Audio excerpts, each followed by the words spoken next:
Vous savez, lorsque je vous parlais de faire des Theory Time sur d'autres sujets, je m'attendais pas à ça, mais l'idée m'a tellement plu que je me suis dit qu'il fallait que je vous en fasse une vidéo. Ah oui, ne faites pas attention à ça, ils sont attachés. Aujourd'hui, je vais vous présenter 4 affaires de meurtre qui, à l'heure actuelle, n'ont pas été élucidées. C'est parti.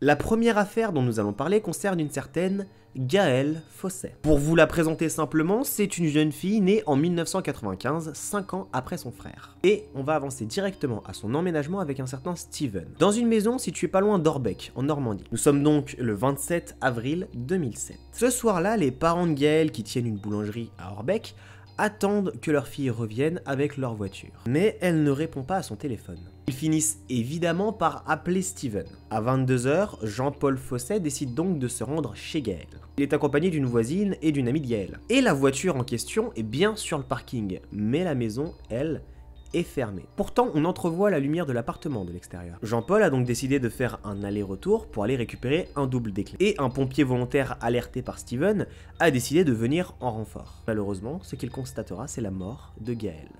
Elle est morte à 21 ans dans son salon. Le problème dans cette affaire est assez simple. Le sol a été lavé avec un produit ménager laissé sur place. Le jogging de la victime contient de l'ADN non identifié de 2 personnes. Et de plus, aucune trace d'effraction n'a été trouvée. Évidemment, on ne peut pas conclure à la thèse du suicide, vu que Gaëlle aurait reçu 66 coups de couteau. D'après tous les éléments, il s'agirait donc d'un meurtre commis par un proche de Gaëlle. Et c'est ce qu'ont pensé également les enquêteurs. Parmi les suspects les plus bizarres, on a notamment le pompier volontaire dont je vous ai parlé précédemment. Il aurait eu, durant cette soirée, un comportement assez bizarre. Il voulait être seul à l'intérieur au moment de la découverte du corps. Il aurait également menti au père de Gaëlle en lui cachant au début la vraie nature de ce qui se passait, en lui disant qu'il ne s'agissait que d'un simple accident. Ensuite, l'une des 2 traces d'ADN appartenait à un certain Grégory. C'est un voisin du couple et un très bon ami de Steven. Il est arrêté et mis en examen, notamment parce qu'il a donné plusieurs versions différentes lors de ses différents interrogatoires. D'abord, il disait ne pas connaître la victime,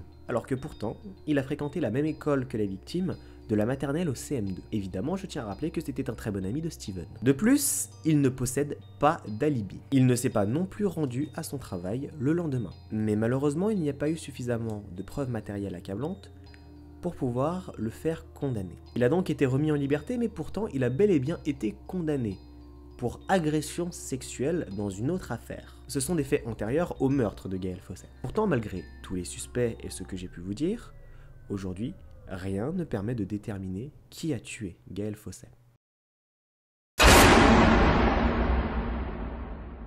La première affaire était déjà horrible, mais alors celle-ci elle est vraiment bizarre. Ophélie Bretnacher, je sais pas si ça se prononce comme ça mais j'espère que ça se prononce comme ça, est une étudiante qui était à Budapest en Hongrie en 2008, le soir du 4 décembre 2008. On la voit apparaître sur les caméras de surveillance de la ville depuis la sortie d'une boîte de nuit nommée Port Side of Cuba. Son trajet continua jusqu'à Roosevelter. Et aux environs de Deak Ferencter, elle se met à accélérer le pas. Elle semble également avoir changé d'itinéraire après avoir croisé un taxi et un piéton, qui après son passage se sont mis à bouger. À partir de là, Ophélie a disparu. Au début, ce sont ses amis, sa famille et des étudiants qui la cherchent, qui se sont regroupés notamment sur des groupes Facebook. Ils ont analysé des vidéos, pensé à des scénarios de ce qui aurait pu expliquer sa disparition, etc.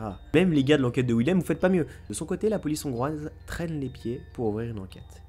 Mais la famille de la victime a tout de même réussi à demander la collaboration de la police hongroise et française. Malgré tout ça, le corps d'Ophélie sera découvert à Csepel en 2009, près d'une station d'eau usée. Encore plus étonnant, le médecin légiste n'a trouvé aucune trace d'agression sur le corps de la victime. Pourtant, la présence d'un hématome sur le corps d'Ophélie empêche de classer cette affaire comme étant un suicide, comme l'avait déjà communiqué la police hongroise. La chose la plus flippante dans cette histoire, c'est que les enquêteurs ont eu accès à des images d'Ophélie quelques secondes avant sa disparition.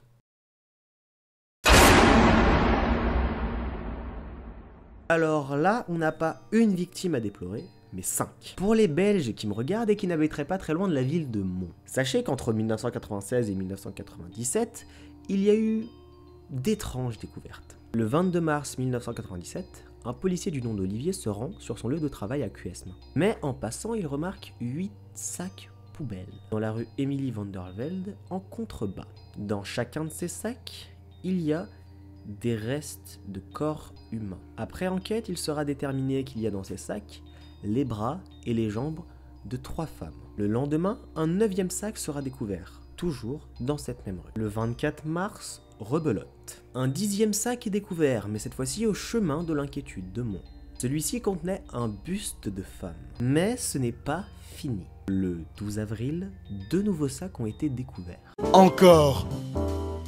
Ça fait beaucoup là, non? Cette fois-ci dans la rue du Dépôt à Havre, à proximité de la rivière de la Haine. Décidément, on a affaire à un petit malin. Ces sacs contenaient un pied, une jambe et une tête. D'autres restes humains ont encore été découverts entre Mons et le nord de la France jusqu'en 1998, toujours dans des sacs poubelles. Les corps étaient mutilés, toujours en suivant la marque de fabrique. Les noms des rues ou des endroits étaient parfaitement bien choisis, comme par exemple l'avenue des Bassins ou encore le chemin de Bethléem. Et je veux vraiment pas savoir ce qu'ils ont retrouvé dans les sacs à ce moment-là. Le seul point commun de toutes ces victimes et le seul point de l'enquête, toutes ces personnes fréquentaient le quartier de la gare de Mons et étaient en difficulté socio-économique ou familiale. Voilà, c'est tout pour cette vidéo très particulière, j'espère qu'elle t'a plu. Je pense que ce sera la première et la dernière fois que je ferai quand même une vidéo comme ça. C'est vraiment cool, c'est vraiment très intéressant, mais ça demande beaucoup de temps de recherche, beaucoup de réflexion, et surtout, ça demande de faire gaffe à la façon dont on écrit. Si la vidéo t'a plu, tu peux quand même la liker, t'abonner à la chaîne si c'est pas déjà fait, ou partager la vidéo. Tu peux également me suivre sur les réseaux sociaux, Twitter, Facebook, Instagram, Reddit, ou rejoindre mon serveur Discord. C'était un... Attends une seconde. Elle est où la 4e affaire de meurtre? Ah ouais, merde.